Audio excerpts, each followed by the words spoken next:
Bueno, buenas tardes, bienvenidas y bienvenidos a todos y a todas. La verdad es que en estos tiempos encontrarse es cada vez una aventura y una felicidad. Así que estamos doblemente felices de verles aquí y de abrir esta Noche de las Ideas, que es la tarde de las ideas esta vez, pero que tiene una doble o triple importancia en estos tiempos. Seguir abriendo espacios de reflexión, de debate, de encuentro, poder estar y compartir con las posibilidades y de manera segura momentos es una alegría. Sin hablar que el título de esta noche tarde de las ideas es Cercanos y Cercanas, el planeta en vivo. Creo que el Museo Reina Sofía no puede más que agradecer profundamente la alianza y la oportunidad de hacer este encuentro aquí, agradecer a la Embajada, al Instituto Francés, a los participantes del encuentro. Quiero agradecer también especialmente al señor Casasqui, embajador de Francia en España, que ha tenido la posibilidad y la amabilidad de venir, y le dejo la palabra. Bienvenido y muchas gracias. Muchas gracias. Muchas gracias a todas y todos. Desde la Embajada de Francia y el Institut Francés de España damos la gracia al Museo y Centro de Arte Reina Sofía, a su director Manuel Borja-Villel, a Mabel Tapia, por supuesto, y a todos los equipos por acoger esta nueva edición de la Noche de las Ideas. Cada año desde 2016, la Nuit des Idées, impulsada por l'Institut Francés de París, es una invitación a pensar sobre los grandes desafíos de nuestro tiempo, de nuestro mundo. El Reina Sofía es más que un museo, es un lugar de reflexión libre sobre el arte y el planeta. Por eso había propuesto a Manuel Borja-Villel que nos uniéramos para organizar esta Noche de las Ideas, y me encanta que lo hayamos logrado a pesar de las circunstancias presentes. Muchas gracias por eso. Este año, como lo ha recordado Mabel Tapia, la temática de la Noche de las Ideas, de la tarde de las ideas, porque estamos todavía noche, es en francés proche, que se ha traducido en castellano cercanos. Es la temática perfecta para interrogar la situación de pandemia que estamos viviendo y sus consecuencias sobre nuestras sociedades. Organizamos esta noche desde Madrid con vosotros, pero también en Barcelona, Bilbao, Zaragoza y Sevilla simultáneamente, y desde un centenar de otros países en el mundo. Este evento lanza también nuestra temporada francesa cultural francesa en España, titulada Un planeta en vivo, y hemos mezclado los dos temas. Me complace particularmente acoger al filósofo franco-italiano Emanuele Coccia y a la artista argentina que lleva casi toda la vida en Francia, Alejandra Riera. Les agradecemos muchísimo su presencia hoy.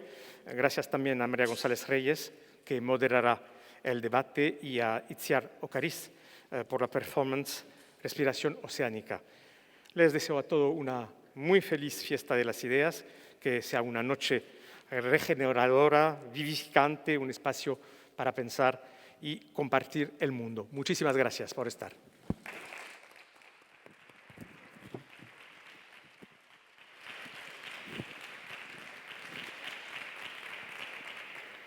Simplemente mencionar que María González Reyes no ha podido venir por un problema de salud, pero que será Isabel de Naverán quien dinamizará y moderará el debate. Dejo la palabra.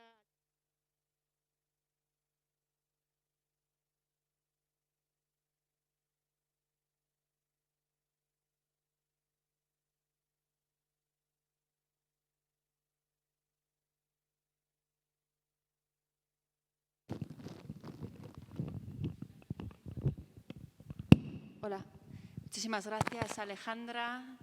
Sin duda es un asunto para seguir durante muchísimo tiempo, un texto increíble para seguir leyendo, para seguir compartiendo. Tenemos que avanzar porque esta noche es corta y vamos a seguir con la propuesta de Manuel Ecocha, a quien hemos invitado sobre todo a que reflexione hoy con nosotras a partir de su libro La vida de las plantas, una metafísica de la mixtura, que escribe a partir de una experiencia particular. No sé, Emanuele, si has seguido con la idea de compartir ese texto, ese libro, que de cualquier manera se actualiza inevitablemente en la situación que vivimos y sobre la cual también has escrito nuevos libros, ¿no?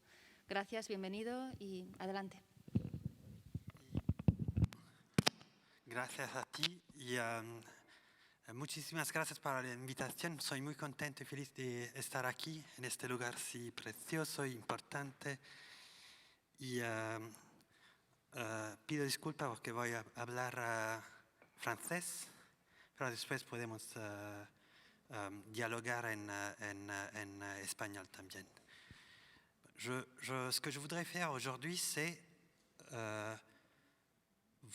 discuter avec vous sur de quoi la plante, de quoi les plantes, de quoi la forêt, les bois sont-ils les noms. Et je vais essayer de vous donner avec vous 3 ou 4 réponses en fonction du temps que je vais prendre.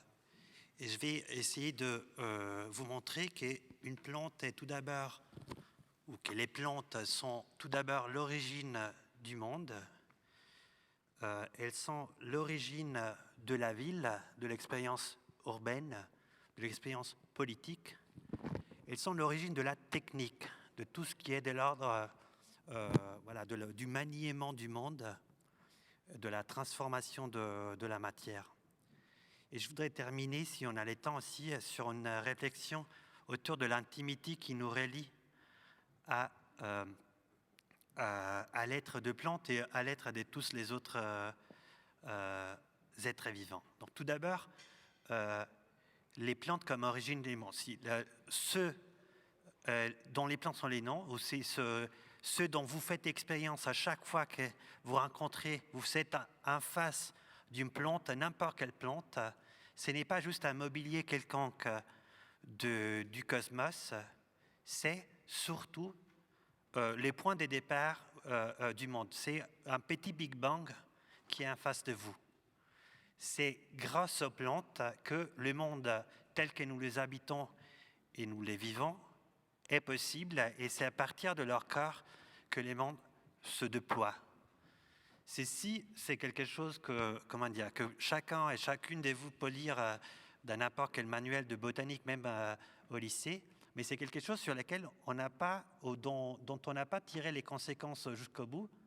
C'est tout d'abord une évidence extrêmement contre-intuitive, car contraintuitiva, porque afirmar eso significa que el origen del mundo no es algo lejano del mundo desde el punto de vista cronológico o espacial, es algo que está dentro del mundo. Entonces el mundo se engendra a partir de sí mismo y a través de sí mismo.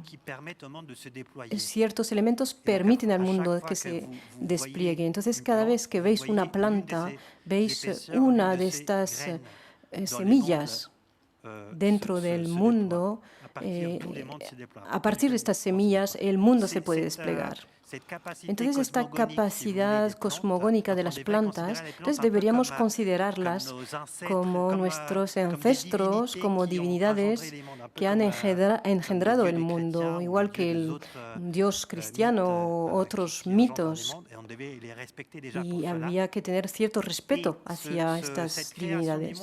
Entonces esta creación del mundo se ha hecho en 2 planos.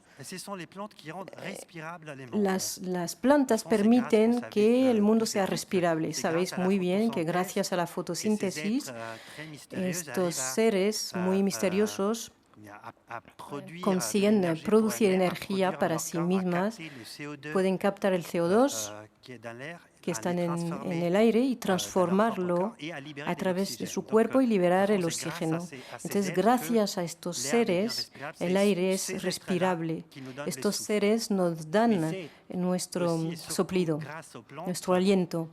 Y gracias a las plantas, nosotros, los seres humanos y todos los animales también, podemos captar la energía más importante que está en nuestro planeta, que es la energía solar. A través de este mismo proceso, la fotosíntesis, las plantas consiguen captar esta fuente de energía que es extraterrestre y consiguen meterla en nuestra carne mineral, digamos, transformar esta energía, esta luz en nuestro cuerpo y ofrecer esta luz bajo una forma disponible hacia los demás seres humanos. Y lo que podemos pensar y reflexionar es que cada vez que comemos, por ejemplo, cualquier cosa, sea algo vegetal o animal, estamos buscando esta misma luz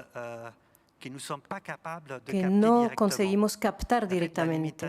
La limitación es algo, un extraño comercio que se da entre reino y reino, entre especie y especie, donde cada ser vivo se roba esta luz para almacenarla para sí mismo.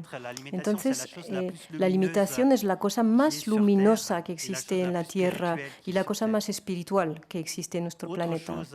Otra cosa muy interesante también es que las plantas han introducido el hecho de que esta luz es extraterrestre. Y el hecho de que, en el fondo, nuestra vida se base sobre esta sustancia extraterrestre significa que todos y todas somos alienígenas. Somos cuerpos hechos en parte por materia mineral terrestre, la carne mineral de Gaia, pero hay una especie de ebullición a través de una sustancia extraterrestre. Ahora mismo os estoy hablando y esta palabra es una vida que el espacio hace posible. Y esta extraterrestrialización, no sé muy bien cómo expresarlo, pero de la Tierra se hace posible gracias a las plantas.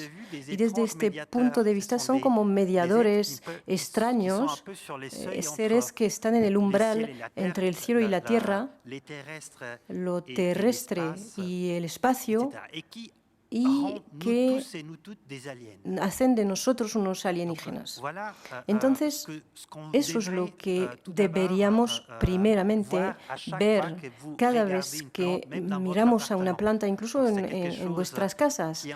Es algo que engendra lo que vuestro aliento, vuestro soplido, algo que hace posible, que os obliga a ser habitado por una luz extraterrestre, y es algo que da característica a todos los seres vivos de alguna forma superiores. Esa es una primera respuesta. Debemos a las plantas en nuestro mundo, en nuestro estar en el mundo. Y nuestro estar en el mundo tiene rasgos un tanto surrealistas y extraños. Un segundo aspecto muy interesante es que las plantas están en el origen de nuestra experiencia política, en el sentido muy clásico del término urbana, una política urbana. Sabéis que la especie humana, una especie como primate arborícola, vamos a luego volver sobre este tema, se han desarrollado, han empezado a vivir en árboles y luego han bajado a tierra, al suelo, pero como población éramos recolectores, cazadores-recolectores. Y después a partir del momento en que ha habido una estabilidad espacial, una sedentarización, la adquisición de esta sedentarización, más o menos en 10.000 años antes de nuestra era, pues ha llegado esta invención de este artefacto muy raro y muy interesante, que son los jardines. En realidad, para decirlo de manera distinta, como lo dicen los antropólogos, es la invención de la agricultura que ha permitido a los humanos establecerse en un espacio estable, fijo y duradero.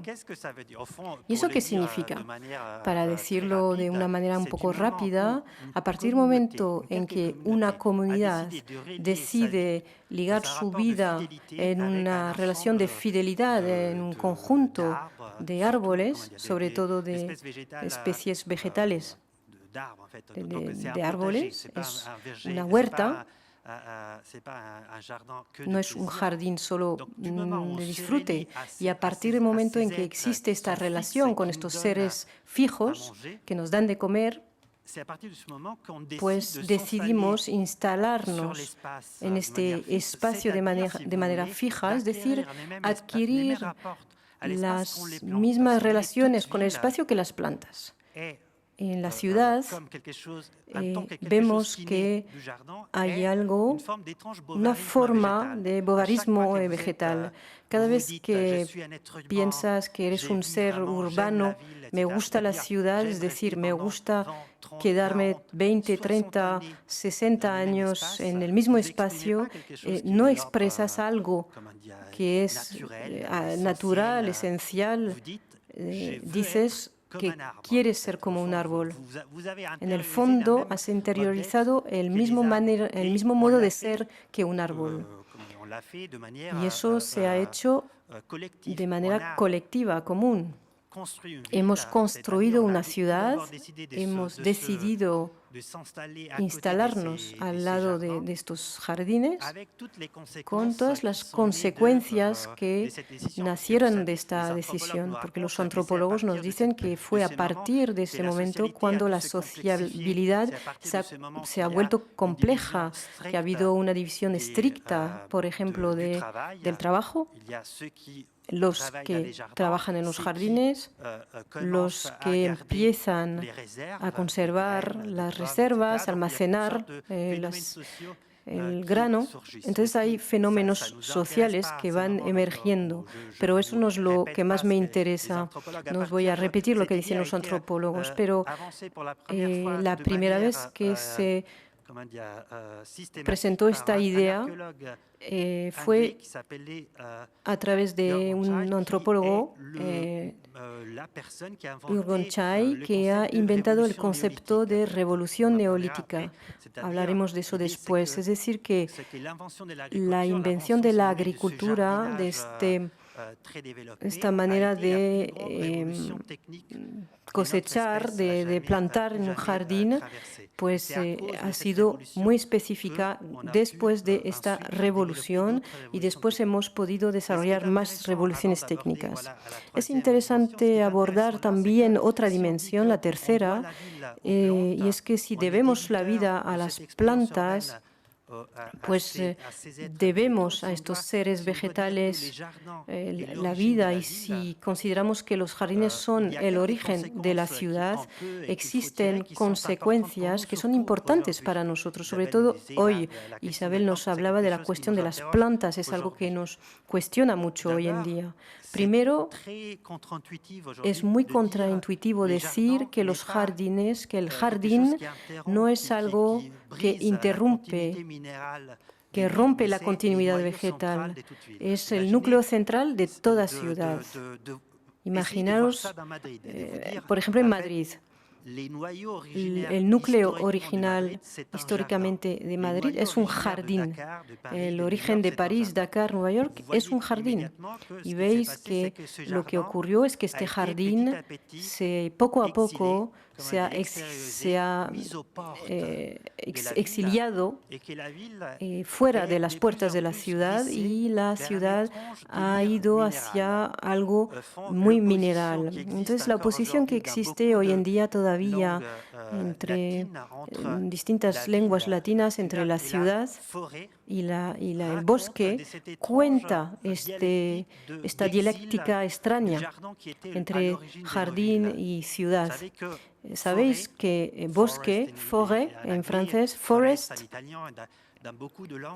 en muchos idiomas significa la madera que está, el bosque que está en la puerta de la ciudad, fuera de la ciudad, al exterior viene de fuera.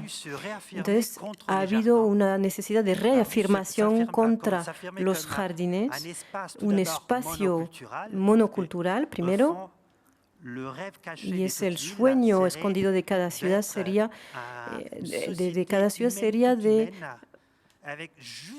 que hubiera solo algunos elementos, los perros, los gatos, de manera ilegal, ratas y algunos mosquitos, y luego algunos árboles, los plátanos. Pero la idea, no sé si conocéis el cuadro de Signorelli, que era un pintor del Renacimiento y que ha pintado, siento esta referencia que es, que tiene que ver con mi origen italiano, y hay un fresco y vemos la resurrección de la muerte, y vemos hay un desierto de donde salen cuerpos humanos desnudos. Entonces, eso muestra el sueño de toda ciudad, ser simplemente la asociación de un conjunto de seres humanos y de piedras. Y no es solo un sueño. Si os digo, cuéntame, vengo de París, vamos juntos a París, y luego os pregunto, ¿qué habéis visto en París? Y me vais a contar que habéis visto la Torre Eiffel, algún museo, y los parisinos y las parisinas que habéis conocido. Entonces me hacéis una lista, un conjunto de piedras y de humanos. Pero un conjunto de piedras y de humanos, eso es un desierto. Es la definición exacta, técnica del desierto. Por eso hay un problema en esta tendencia extraña de querer afirmarse frente al bosque. Y en esta afirmación hemos creado esta idea de nosotras, ciudades, nos afirmamos, somos humanos, tenemos la cultura, tenemos el progreso, pero hay algo más allá de eso que nos salva, es el bosque, y siempre está lejos. Cuando hablamos de selva, pensamos en Australia, en Amazonia, y hay algo raro, porque el elemento bosque, el elemento selva, significa fuera de forêt. Cada vez que decís... En español es distinto porque se dice bosque, pero en francés cada vez que decimos forêt, decimos campo de refugiado para los no humanos. Es como si dijéramos hay que ayudar las plantas, pero que se queden en su casa, no que estén en donde vivimos. Entonces hay que plantar árboles, producir selvas vírgenes, está muy bien, pero lejos de nosotros, lo más lejos posible. Y entonces, de esta forma, alimentamos una ilusión que es que Madrid, Barcelona... Perdón por hablar de Barcelona aquí en Madrid, Sevilla, París, Nueva York, son lugares naturalmente destinados a albergar humanos. Y no, estos lugares son espacios de genocidio monstruoso y necesario, pero en Roma, por ejemplo, hemos descubierto esqueletos de leopardos, de leones, había una fauna increíble que ha sido eliminada para hacer posible la instalación de los romanos. No sé si además una elección muy interesante. Entonces, cada ciudad, de hecho, se basa sobre este cementerio multiespecífico que debe producir constantemente este genocidio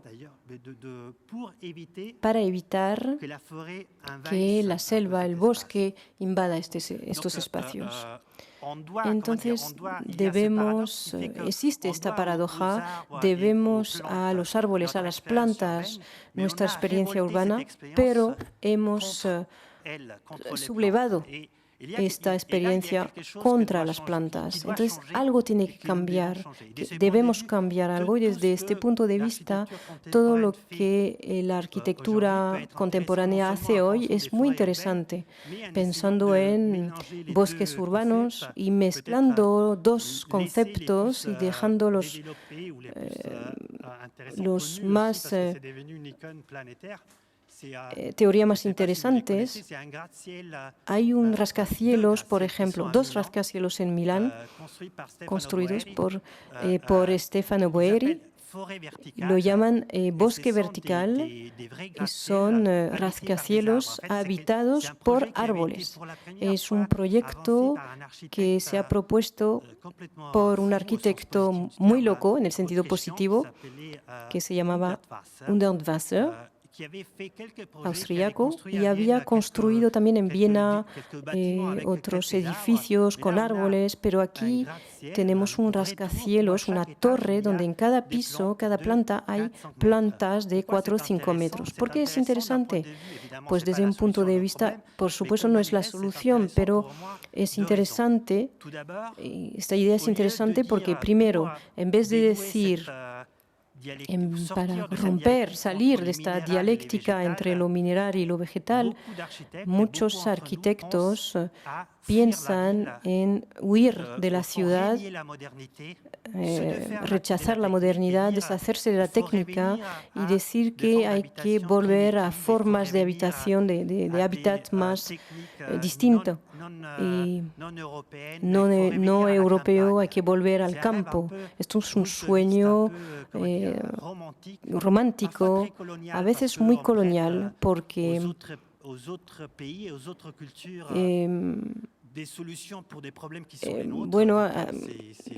digamos que utilizamos técnicas, estrategias de otros países para hacerlo. Entonces, este arquitecto dice que no hay que salir de la modernidad, no hay que salir de nuestras ciudades para encontrar de nuevo a los árboles. La torre, el icono de la modernidad, puede transformarse, convertirse en un bosque. Y esto es muy interesante. Segundo motivo por el que esta ciudad que se convierte en bosque es muy interesante es porque eso encarna una lógica urbana muy distinta a la nuestra. Lo que os he comentado ahora es que toda ciudad es una afirmación nacida de una relación multiespecífica, y eso es lo interesante que hay que ver sobre el origen de la ciudad. La ciudad es una estructura, un dispositivo, una máquina que los humanos pueden inventar en relación con otra especie. Entonces es un proyecto multiespecífico, solo puede ser eso.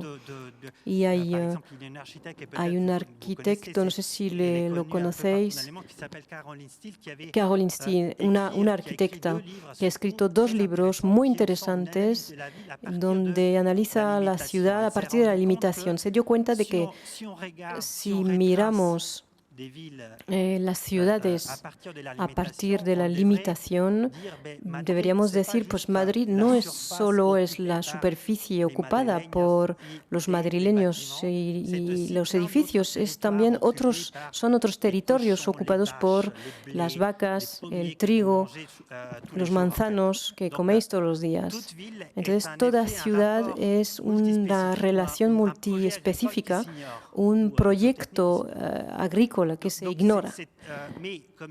Pero como os acabo de decir, esta relación multiespecífica se ha referido. Este edificio dice que toda ciudad tiene que ser una relación entre yo y un árbol, por ejemplo.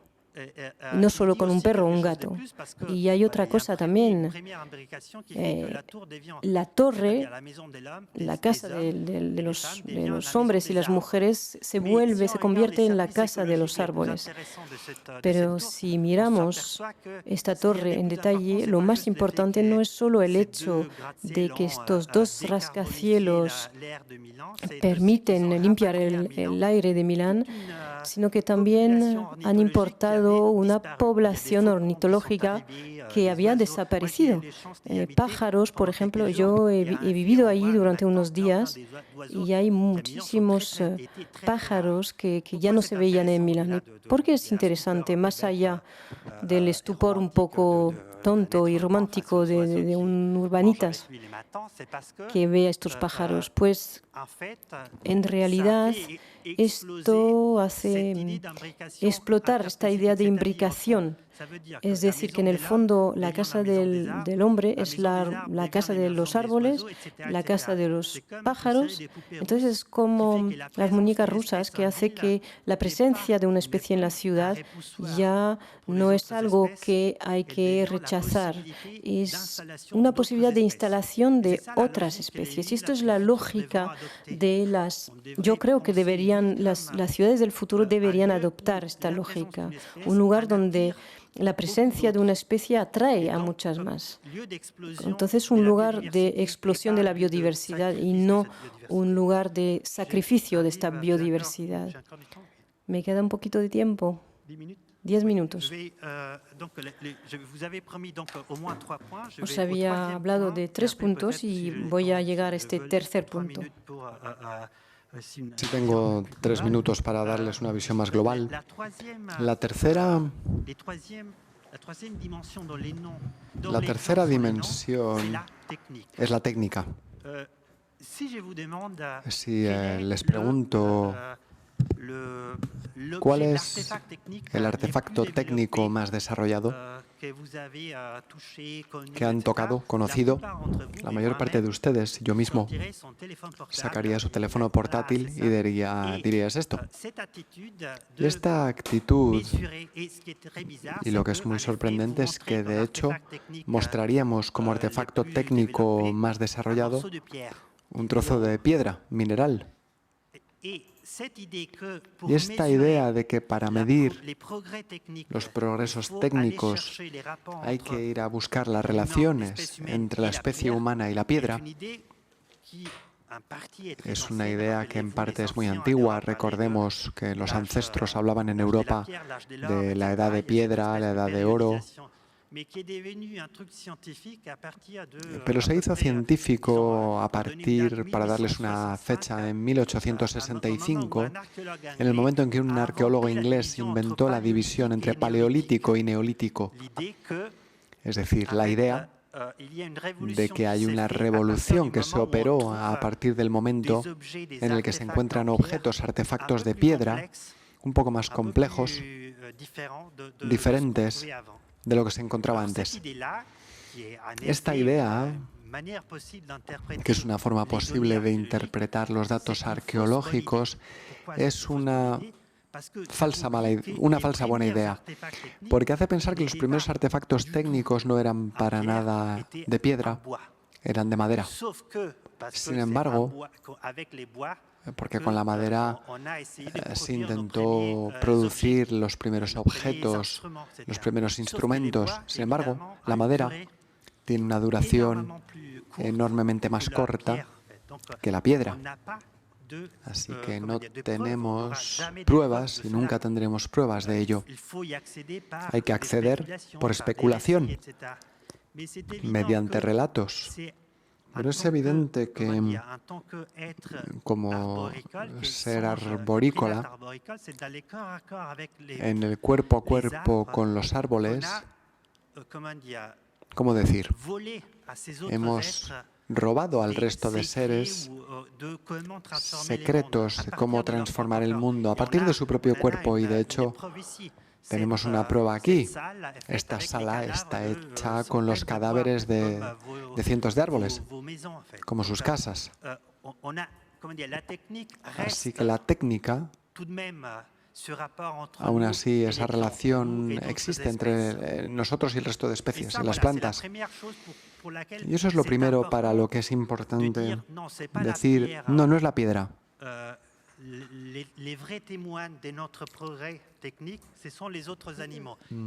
Los auténticos testigos de nuestro progreso técnico son el resto de animales. Y el artefacto técnico más importante no es este, es la planta del trigo, que son haploides que no existen en la naturaleza, es un artefacto que permite a miles de millones de personas comer y evitar hambrunas. Eso cambió la vida de miles de millones de personas, mucho más que esto. Y es esa planta, la del trigo, la que hace posible que podamos pasar tiempo llamándonos y enviándonos mensajitos en WhatsApp. Pero más allá de esta observación, que no tiene carácter moralista, puesto que está bien estar tiempo en WhatsApp, pero lo importante es empezar a medir la técnica como algo que se juega entre las especies. Sobre todo porque en esos casos la técnica no es algo que vaya de los humanos a las plantas o a la madera. También es cierto el contrario. Si la técnica nace en el cuerpo a cuerpo con la madera es porque nosotros también, en cierta forma, somos el resultado de esa interacción. De hecho, nuestro cuerpo porta las cicatrices de ese cuerpo a cuerpo, de esa relación de manipulación recíproca, y lo vemos en el hecho de que tenemos un pulgar oponible.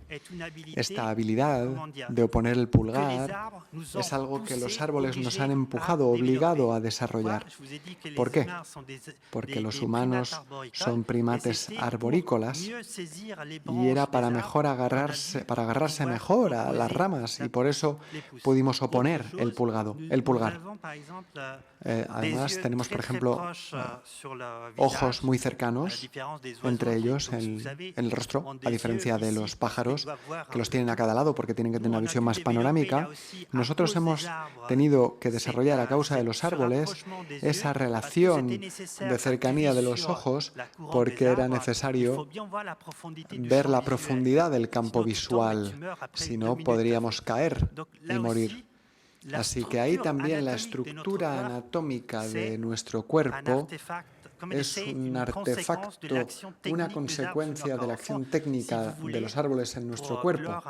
Una vez más, para cerrar este discurso, los árboles son nuestros artesanos, son nuestros jardineros, porque cuando he dicho que en el fondo son los árboles, las plantas, las que han engendrado el mundo, significa que el mundo es un jardín, un inmenso jardín, en el que las plantas no son solo el contenido, sino los jardineros, las jardineras, ellas mismas, con la foresta, con todos los árboles que vemos, son inmensos ejércitos de jardineros que están trabajando, son jardineros cósmicos.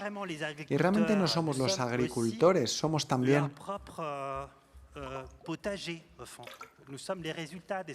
el propio huerto, el resultado de esos grandes agricultores cósmicos que segundo tras segundo hacen habitable la Tierra.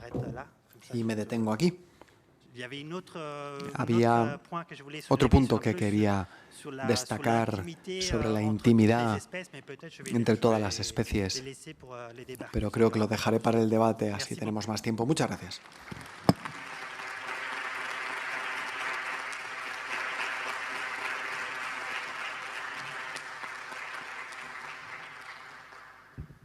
Muchísimas gracias, Emanuele. Es fantástico escucharte pensar y escucharte exponer tan generosamente estas ideas.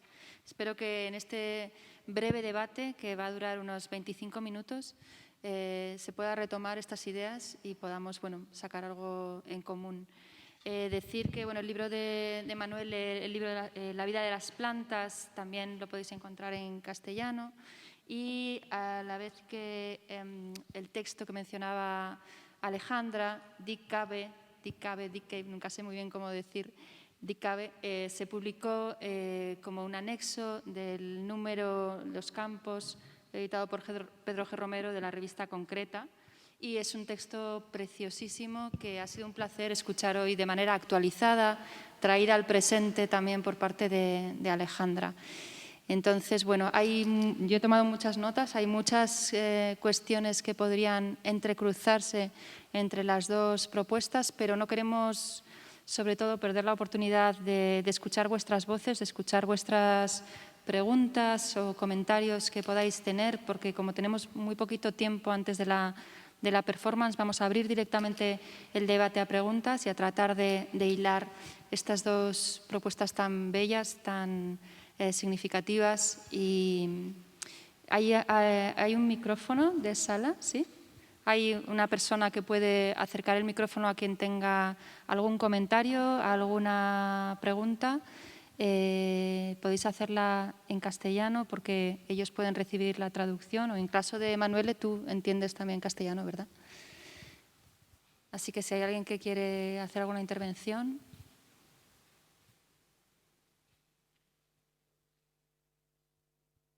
Vamos a saludar también a las personas que están conectadas por streaming.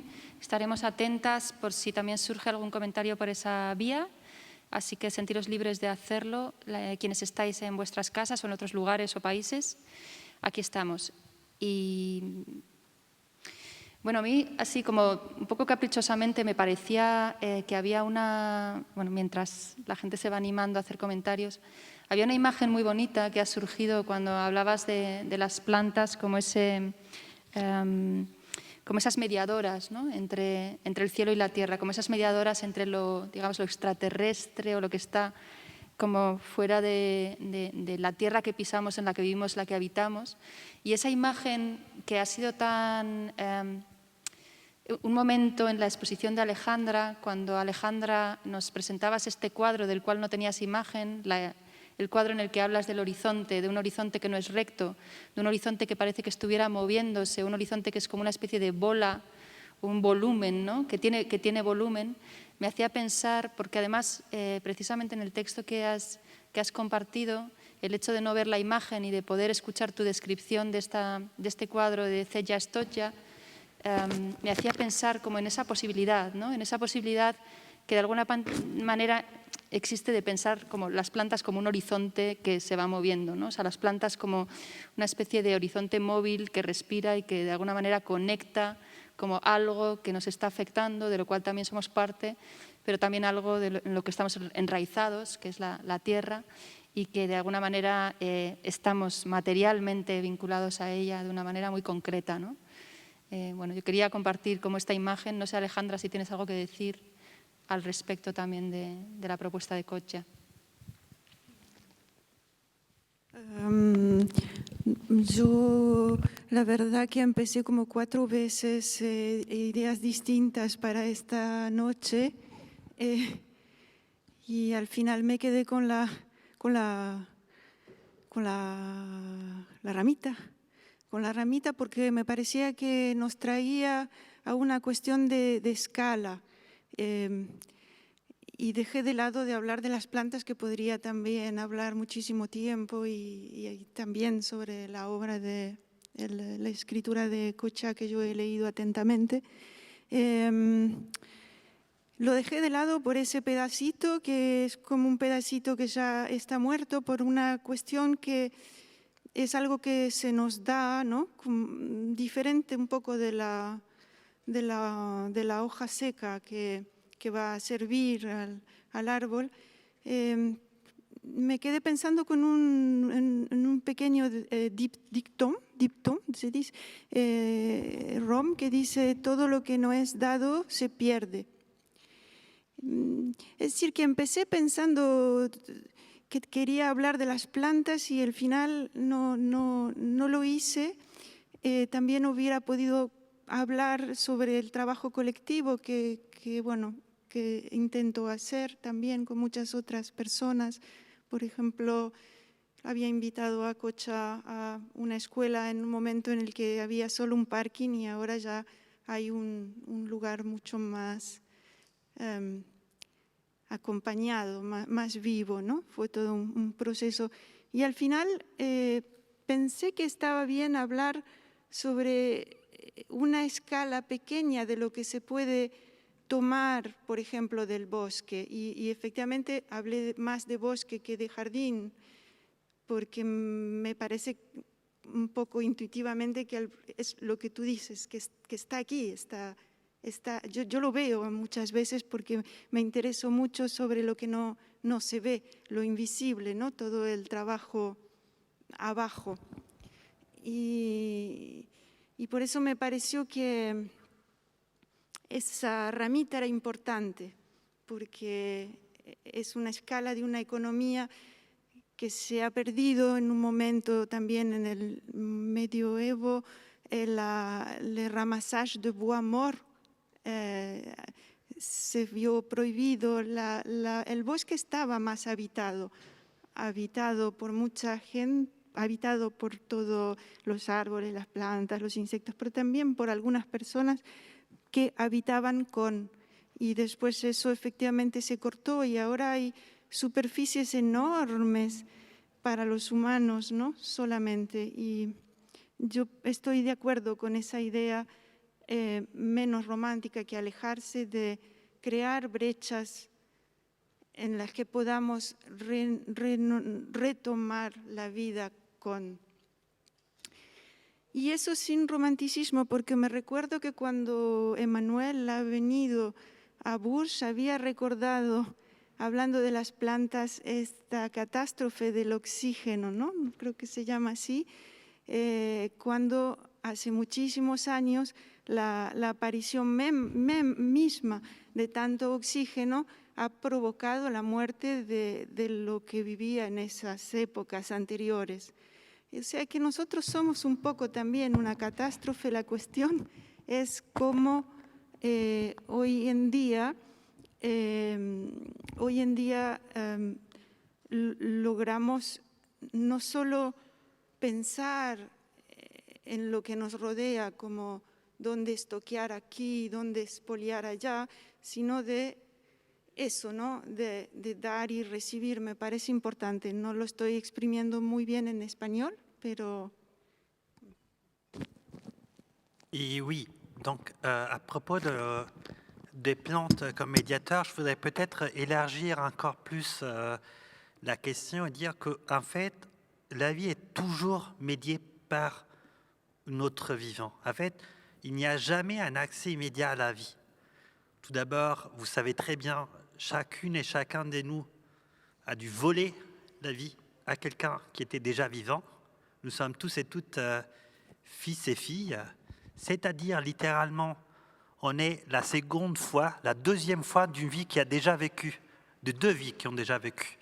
En tant qu'être né, vous êtes la répétition d'une vie qui a déjà été là, la vie de votre mère et de votre père. Ce qui fait peut-être la difficulté de la vie, c'est que vous avez une vie qui a déjà raté, pour mon cas, une fois, donc il faut la rater deux fois, une deuxième fois. Il y a très beau adage de Beckett qui dit qu'il faut mieux rater. Mais ce qui est intéressant, c'est que c'est important de penser que la vie vient toujours d'ailleurs, parce que ça brise toute une série d'illusions, de lieux communs sur notre existence. Par exemple, l'effet que moi je suis né, je suis le fils de quelqu'un, ça veut dire que par exemple, la vie que je berge est beaucoup plus ancienne que mon corps. Moi j'ai 44 ans, mais la vie que est ici était déjà là. Quand je suis né, c'était le corps de ma mère, j'ai pris un morceau de corps de ma mère. Donc mon corps a 44 ans, c'est-à-dire 44 ans d'autonomie, mais ma vie a au moins 74 ans, parce que ma mère avait, je crois, 30 ans. Mais comme ma mère était née, donc du coup, en fait, 74 ans d'autonomie par rapport au corps de ma grand-mère, mais, je ne sais pas, 104 ans, etc. Donc, notre vie, chacun de vos corps véhicule une vie qui est ancienne comme l'humanité elle-même.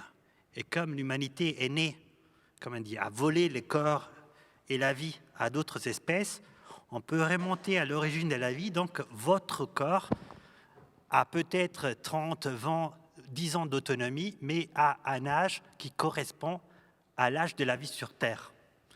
Donc, vous n'êtes pas du tout autonome au sens substantiel du terme. Vous êtes juste séparé d'un autre corps vivant. Mais voilà, vous avez pris cette vie de quelqu'un d'autre. Autre expérience de cette médiation, c'est l'alimentation. En fait, on n'y fait pas gaffe, mais surtout nous les animaux, mais un peu tous en général, en fait, pour vivre, on doit prendre la vie de quelqu'un d'autre.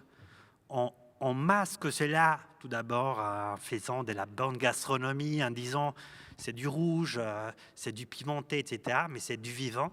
Et on masque cela en disant c'est de l'énergie.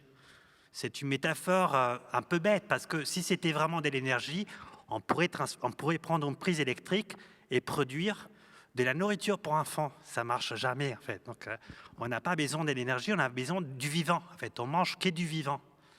Et cette expérience-là, c'est un peu compliqué à adopter, parce que ça veut dire, si on est méchant, on dit, pour vivre, on doit sacrifier les autres vivants, mais c'est la moitié de la vérité, parce que la vérité, c'est que en étant mangé, on est tous et toutes un peu, comment dire, en mangeant, on fait réincarner une vie dans une autre forme. Au fond, ce qui est troublant dans l'expérience de l'alimentation, c'est pas juste qu'on prend la vie d'un autre vivant, qu'on vole la vie d'un autre vivant, c'est que la vie d'un poulet, la vie d'un cochon et la vie d'un humain sont exactement la même chose. Au fond, les scandales de l'alimentation, c'est que la vie peut alimenter au même titre un poulet et un humain, et il s'en fiche grave. Au fond, c'est un peu quelqu'un qui... L'important, c'est vivre, peu importe où elle va.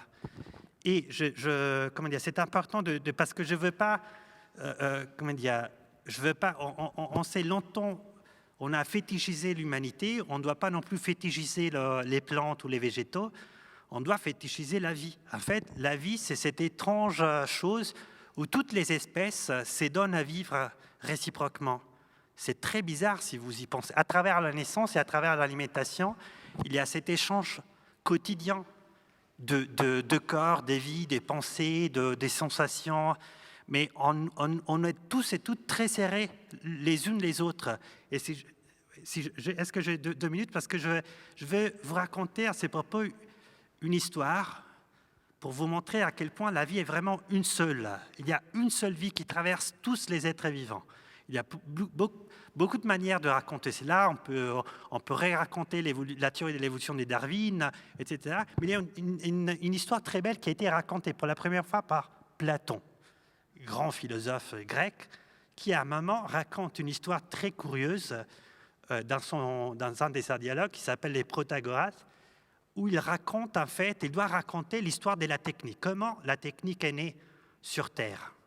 Et l'histoire est très drôle. Donc, les dieux ont décidé de créer les êtres vivants mortels.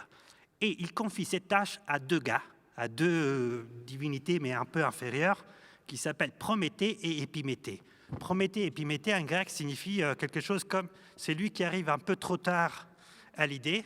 Épiméthée, il arrive vraiment trop tard, il est un peu bête. Et Prométhée, c'est lui qui est bien prévident, qui arrive à... Donc, il se voit confier cette tâche de dire on fait les animaux, les vivants, et c'est Épiméthée, donc les mecs un peu bêtes, qui dit c'est moi qui fais tout, etc. Donc il commence à donner les puissances à tous les animaux. Et il dit je donne la rapidité aux chevaux, je donne la force, je sais pas, aux lions, etc. Il distribue ses puissances à tous les animaux. Mais à un moment, il se rend compte qu'il avait terminé les puissances et il laisse l'humanité sans rien. Comment dire, elle est sans puissance, elle est sans dot, presque, au sens technique du terme. Donc, catastrophe, et Prométhée arrive, elle dit ah merde, qu'est-ce qu'on fait? Et ils volent alors la technique, c'est-à-dire les feux et les arts, à Vulcan et à Athènes, donc à 2 autres divinités. Et c'est une catastrophe parce que, si vous voulez, il essaye de réparer un tort, parce qu'évidemment, le fait que l'homme n'a pas de puissance, c'est un tort, avec un autre tort, avec un vol, en fait. Il sera puni, comme vous savez, Prométhée sera enchaîné et puni, etc. Pourquoi cette histoire c'est intéressante? Parce que ça nous dit une chose qui est très belle. Et c'est là ce que je voudrais vous laisser comme invitation pour... voilà, c'est la pensée fondamentale, je pense, de l'écologie qui vient. C'est que, en fait, on devrait considérer la différence des espèces exactement comme dans cette histoire, comme une mauvaise distribution des richesses faite par 2 divinités qui correspondraient aujourd'hui un peu à Trump et Bolsonaro. C'est comme si Trump et Bolsonaro avaient distribué les identités d'espèces et avaient donné à certains l'effet d'être un lion, à certains l'effet d'être un humain et à certains, c'est-à-dire un peu des prolétaires. Parce que l'idée de cette histoire, c'est beau, c'est que les humains sont un peu les prolétaires, les parias de la biodiversité, en fait. Et donc, ils se rebellent, ils essayent de protester, d'avoir plus de privilèges par rapport aux autres. Mais ce qui est intéressant au-delà de l'histoire, c'est que, en fait, Platon avait raison. La différence qu'il y a entre moi, un chat, un chien, un chêne, etc., c'est comme la différence qu'il y a entre les classes, si vous voulez. Des richesses qui ont été distribuées un peu à hasard. Et on devrait non pas se dire il faut bien tout redistribuer, il faut que chaque... Non, il faudrait dire la richesse, c'est du n'importe quoi. Et donc, arriver à voir dans votre chien, dans votre chat, dans les chênes, l'effet que c'est la même vie que vous, sauf qu'il y a eu la malchance à cause du Bolsonaro, de la divinité terrestre, d'être écureuil et pas humain. Ça changerait complètement le regard, en fait. Exactement comme, au fond, face à quelqu'un qui est plus pauvre ou moins privilégié que vous, on s'est dit, c'est de hasard, en fait, c'est pas... Mais on est la même vie. Il faut penser la différence d'espèces dans cette même manière. Il faut se dire, c'est un hasard et une injustice, le fait que la vie a autant de formas diferentes. Y la vida tiene tantas formas diferentes, y eso es la injusticia.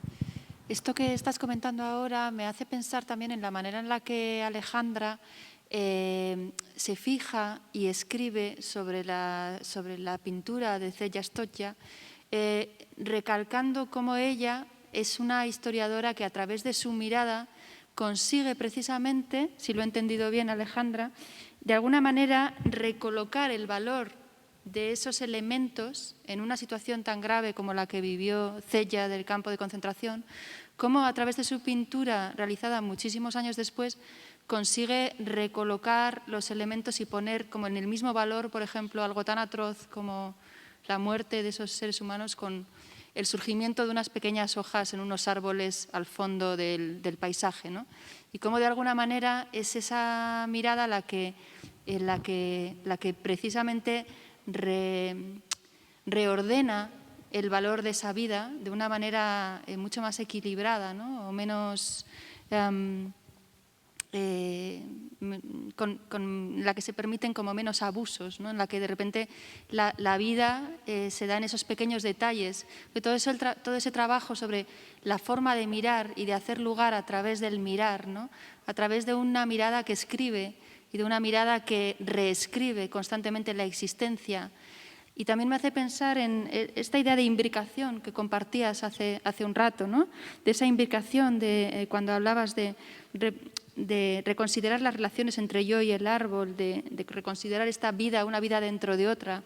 Y también me hace pensar en esa vida en común que nos propone Alejandra al final del texto. Bueno, al final, no te hemos dejado terminar, pero casi al final, en la tercera parte, cuando hablas de esa vida en común como esa colaboración desinteresada, ¿no? Es la necesidad de una colaboración desinteresada que genera una suerte de vida en común, casi lo propones como una propuesta para ir hacia ella, ¿no? En este tiempo que nos toca vivir. No sé si estás de acuerdo.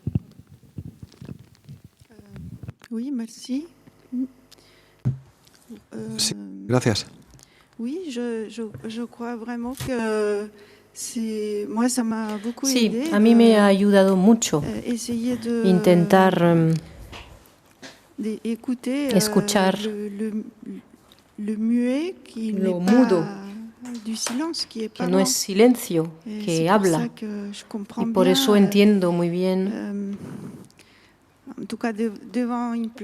frente a una planta, al menos, pienso que hay muchas lenguas. Yo practico esa escucha a esa diversidad.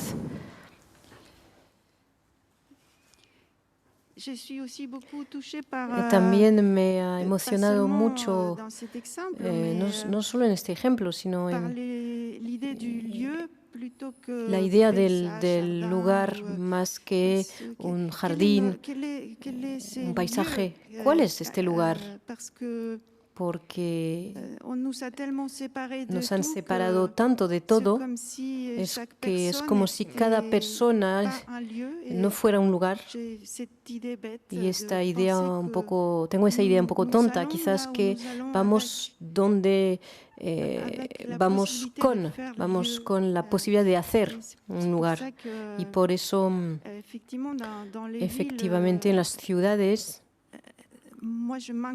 a mí me falta un poco de lugar. Necesito hacer de manera colectiva con otros, explorar algo para crear algo múltiple. Si no, me muero, me asfixio.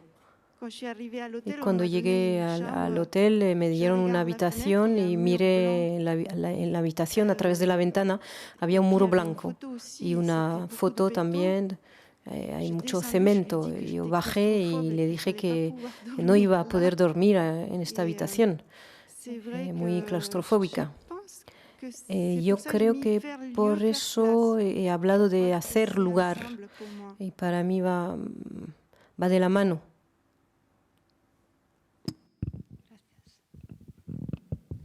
Gracias. Bien, nos quedan 5 minutos. Si alguien quiere intervenir, es el momento. Sí, tenemos algo desde... Vale, tenemos allí una intervención y luego otra por aquí. Sí. Curioso lo que nos iba... No se escucha, ahora sí. Que me quedé un poco curioso lo que nos iba a contar sobre la intimidad entre especies, la intimidad de que nos iba a hablar, ¿no? Ese tercer punto tuyo.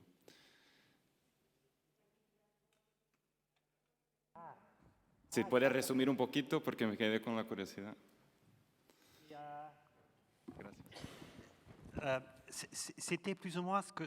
Sí, era lo que intenté decir después, es decir, este redescubrimiento de lo que debemos a las plantas nos tiene que llevar hacia un redescubrimiento de todo lo que une las especies en la Tierra. La única forma de conseguir una nueva relación con las otras especies es entender que todas las especies viven una sola misma vida. Hay muchas pruebas de eso. El nacimiento es una prueba de ello. Y reflexionamos muy poco sobre esto, sobre el nacimiento, porque vivimos en una cultura muy masculina, hecho por hombres y para los hombres, y los hombres no pueden dar a luz. Entonces estamos obsesionados, cada persona tiene sus propias películas, sus poemas sobre la muerte, pero muy poca gente habla del nacimiento y es mucho más importante que la muerte. Y hay algo raro, es que todo ser humano para vivir, para llegar al mundo, no puede solo coger un trozo de materia libre, tiene que coger un trozo de un ser que ya era vivo, cambiar algunos elementos, o a veces incluso ni siquiera, y prolongar una vida que ya existía. Entonces el nacimiento es como la evidencia de que dentro de una misma especie todos tenemos una sola vida, a pesar del maquillaje, a pesar de... Yo tengo los ojos de mi padre, por ejemplo, la nariz de mi madre, por ejemplo, pero soy su cuerpo de los dos. Ellos eran la producción ellos mismos eran la producción de otros. Entonces, podemos tener ese mismo discurso con todas las especies, tomando en serio la teoría de la evolución de Darwin. Nos dice una cosa que es muy perturbadora. Nos dice que todas las especies son iguales que un hijo o una hija, es como la repetición de una vida que ya existió. Estamos en el Museo Reina Sofía. Tomemos un ejemplo artístico. Hay una magnífica película de un gran artista francés que se llama, que conocéis, Pierre Huyghe, que ha hecho una película que se llama The Human Mask. Es una película que hay una escena en Fukushima, en un restaurante impactado por lo que ocurrió hace unos años. La cámara llega desde lejos y entra en un restaurante y vemos un camarero que se parece a un niño y tiene una máscara del teatro japonés y vemos que no es un niño, es un mono. Y en realidad la evolución es eso.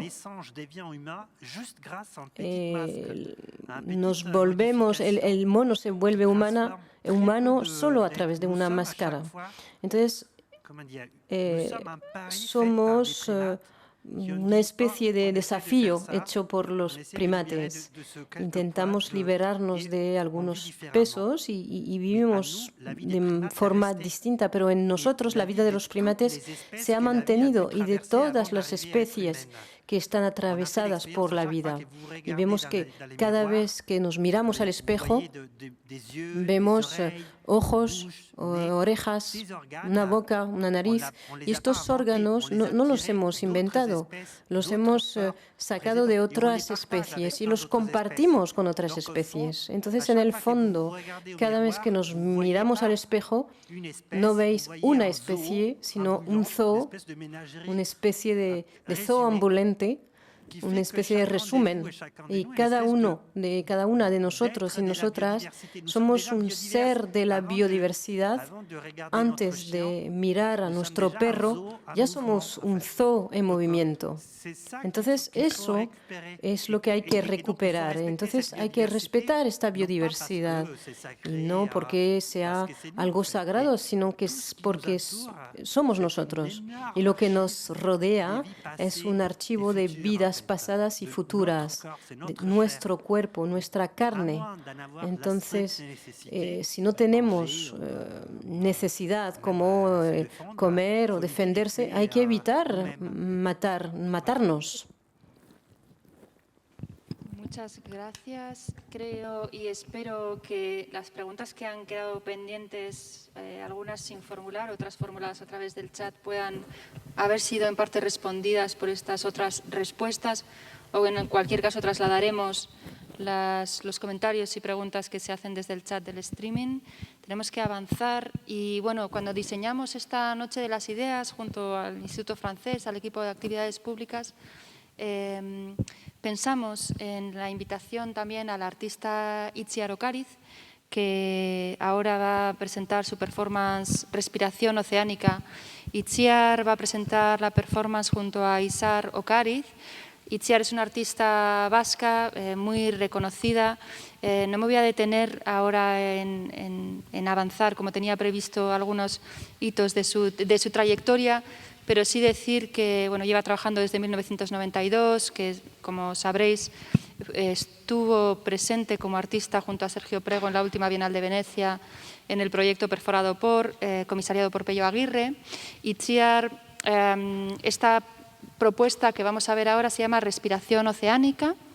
Esta propuesta la lleva desarrollando aproximadamente 3 años en distintos formatos y parte de su interés por lo que produce una respiración muy concreta propia de la práctica del yoga, que es la respiración Ujjayi o respiración sibilante, porque produce una suerte de silbido, una suerte de resonancia. Esta digamos, respiración, ayer le estuvimos entrevistando a Itziar para una entrevista que se publicará en la página web, junto con fragmentos de la performance, en la que ella decía que esta respiración, el sonido que produce, recuerda o hace figurar las olas del mar, ¿no? Como la respiración que te recuerda al sonido de las olas del mar, pero dijo algo que me parece aún más relevante, que decía que cuando la haces, cuando la practicas, tienes la sensación de estar dentro del mar, ¿no? Como si tus cuerpos, todos tus dedos estuvieran rodeados por ese aire que estás respirando,